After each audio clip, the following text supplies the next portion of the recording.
Once again, welcome for Amaqhawe viewers and listeners of Amaqhawe. My name is Yongamela Manene. I'm welcoming you on behalf of Amaqhawe Ethu in our series of lectures every Wednesday that seek to talk on issues related to our community, on issues that are related to our liberation heritage. Once again, we are hosting Budlindi Mahlasela from Bay World. Today he is sharing with us the most important aspect about our metro, the ports, the harbors, the ships. As we in the metro are having one unique aspect, that we have two ports in the Republic. He's going to be sharing with us about historical background of the city of Port Elizabeth and how did it become a port city. He's going to be sharing with us what was happening, how it did come about, and what opportunities were there, and what opportunities are coming up with this wealth that we are having.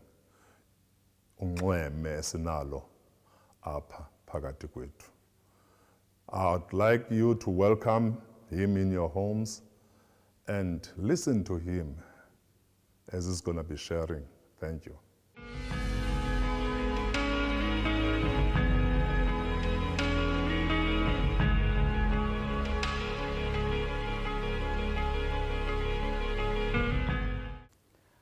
Good evening. Bay World Museum's Maritime History Hall showcases South Africa's underwater heritage. And so this is the purpose of this tour tonight, just to showcase South Africa's underwater heritage.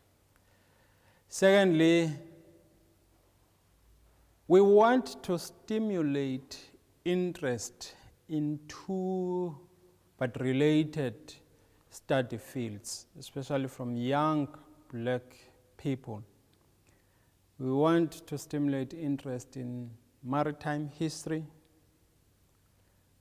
Secondly, we want to stimulate interest in maritime archaeology. This is especially the case because there are certain interesting developments that are benefiting the city, Port Elizabeth. First, there is a talk about oceans economy.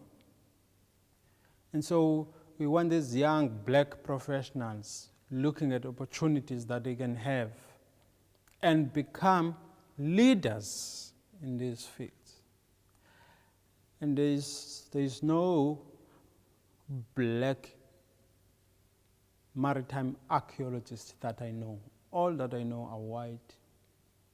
And so this is something that we need to change. We need leaders, black leaders in this field.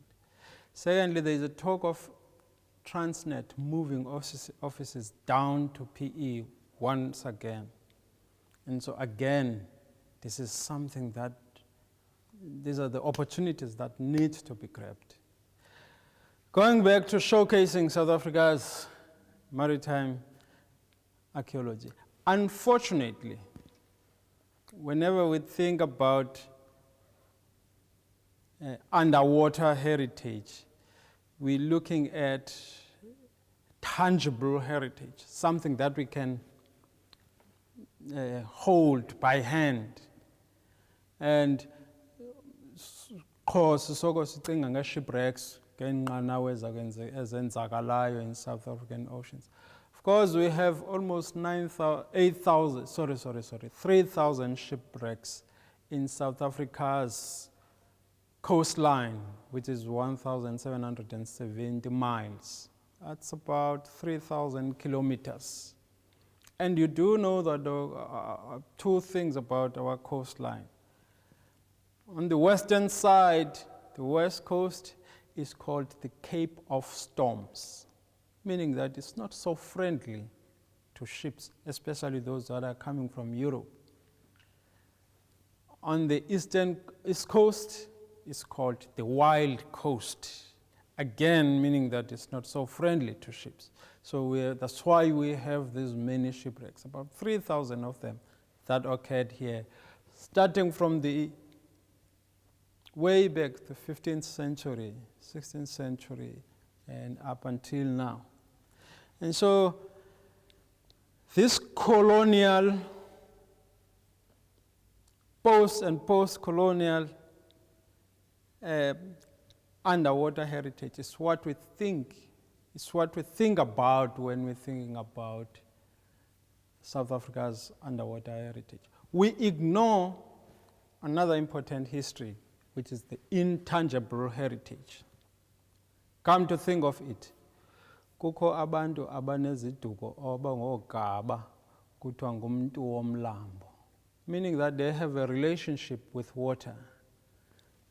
Growing up as boys, before we swim, we would perform little rituals like macaleni into zomlambo, zingasityi into zomlambo, meaning that in our belief systems,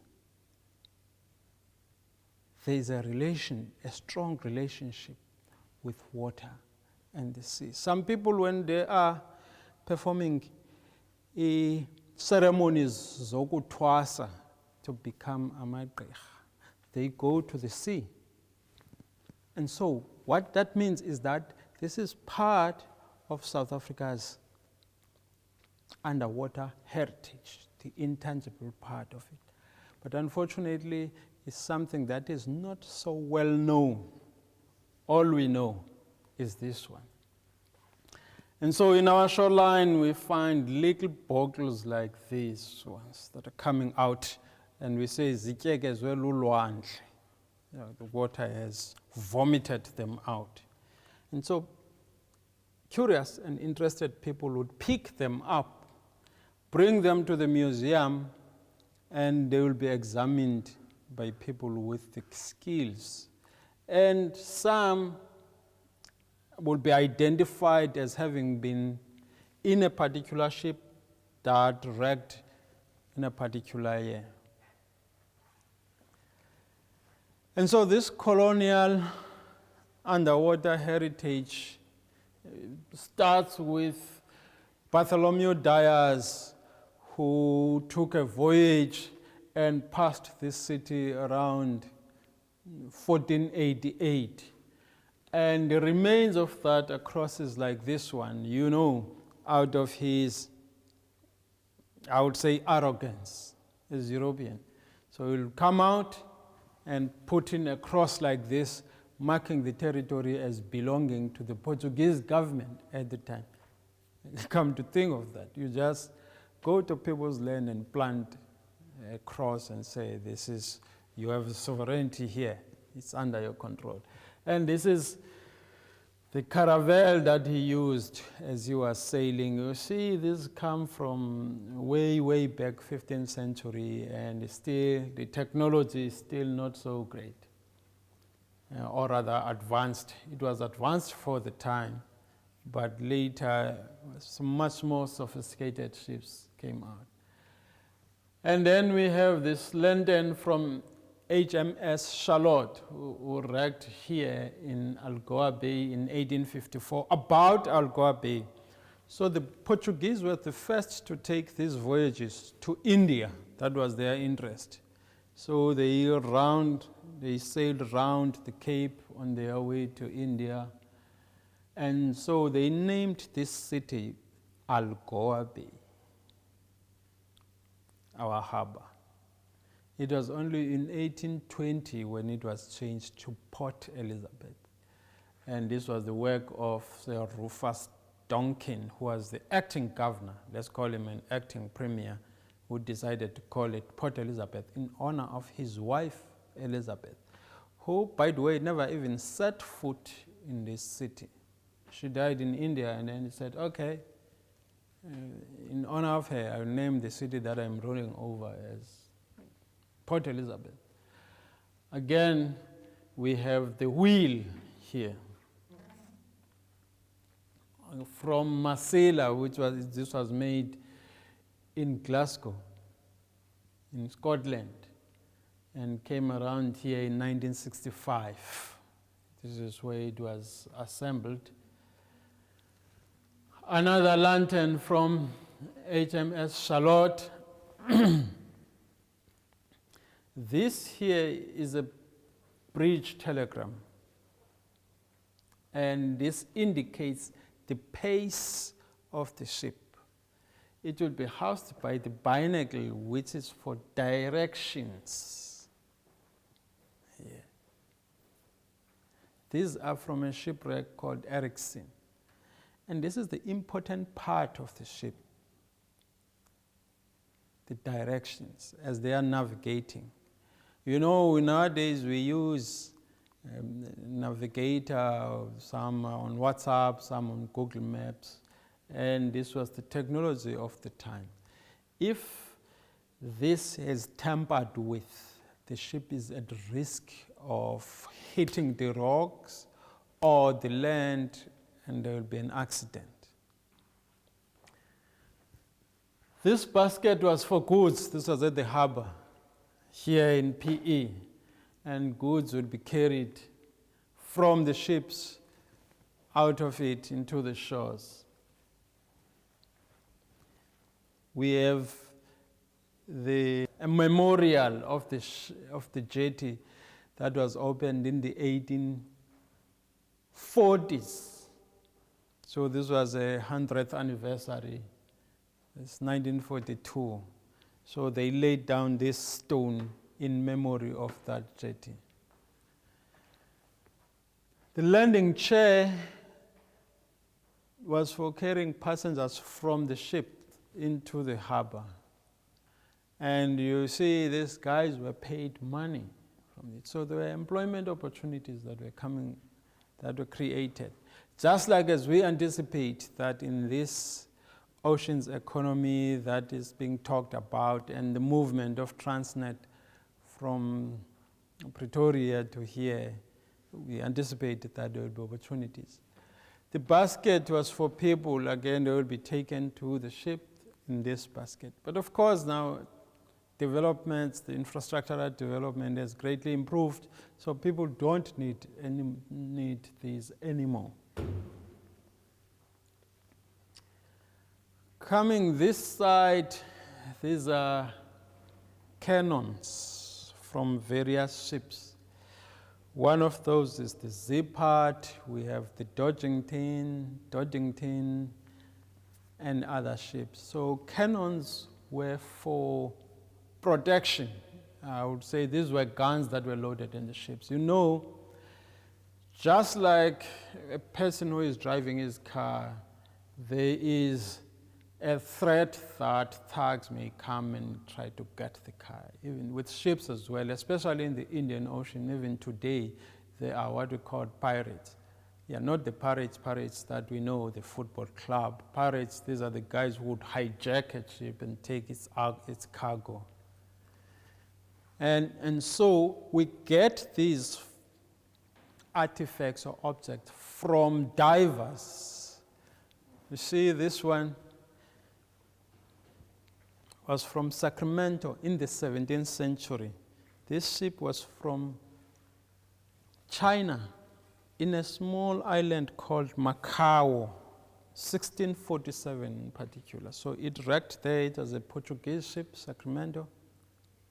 And this was washed out in Sardinia Bay. Can you believe after traveling these thousands of kilometers up to here? And this is the Amsterdam, and these are the remains of this ship. Amsterdam, it happened again here in 1817.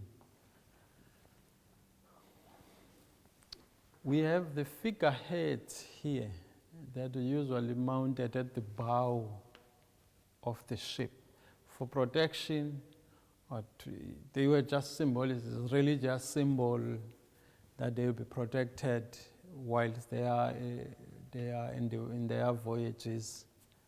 And it strikes me that it is a woman, meaning that women bring about protection.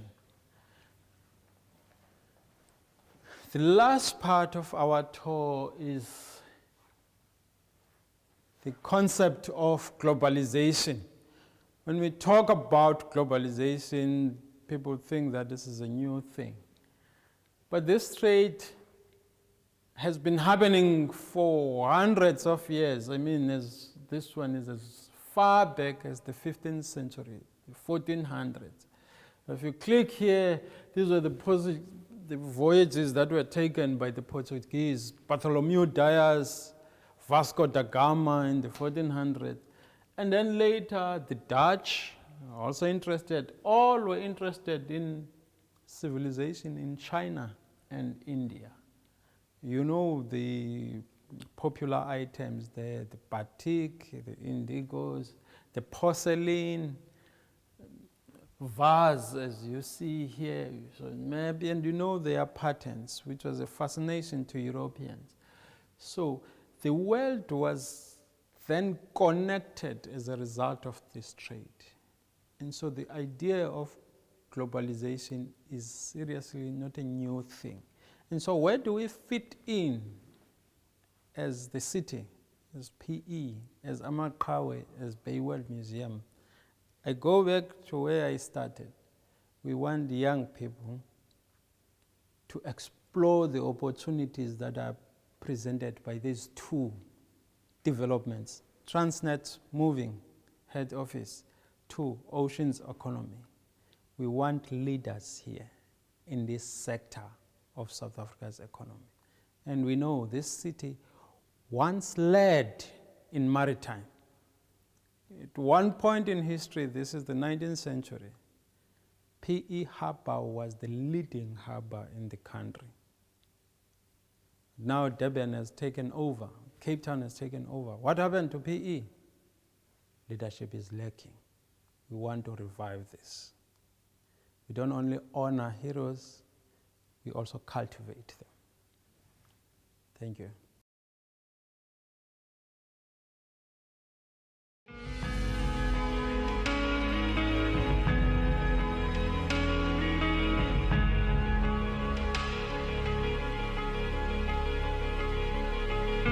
Once again, thank you very much to Putlindi for the information he shared with us.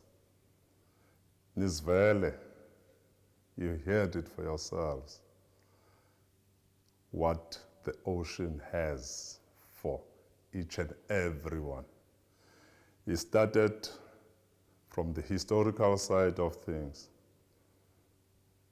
He went on to show that there is also the army, the cannons that it displayed that were found in the sea, that are related to the sea. He went on to show that his sea carries 90% of the world's cargo. Ziphuma elwandle izinto ezininzi ezizithweleyo, izilwanyana, impahla, izitena, amatye, iintsimbi, zonke ezo zinto zithwala elwandle. He went on to say that ships were always led by women. That's why we always find ships to be called she, not he. The ships are also respecting women. He also mentions that there's lots of engineering happening at sea. And you see the boat, it is a V-shaped. It is very, very interesting how it becomes straight, because there's engineering happening, there's technology happening. It is high time that we need to restore with our youngsters that PE goes back to be the hub of ports. That PE becomes the hub of transport. That PE and the metro becomes the mecca of maritime. The challenge is up to you as citizens of this beautiful place of ours to appreciate all these things. The doors are open in the museum. People are welcome to come and see. The schools need to come here more often so that they encourage physics, mathematics, and many other subjects that are going to encourage this. We once again, as Amaqhawe Ethu, want to thank Bumakapa viewers, Bumakapa, and listeners of Obela FM for the opportunity to listen to our series of lectures. Remember, let us put on our masks, let us keep the social distance, and let us sanitize our hands. Yongamela Manene, on behalf of Umonga Peter, thank you very much for watching and listening.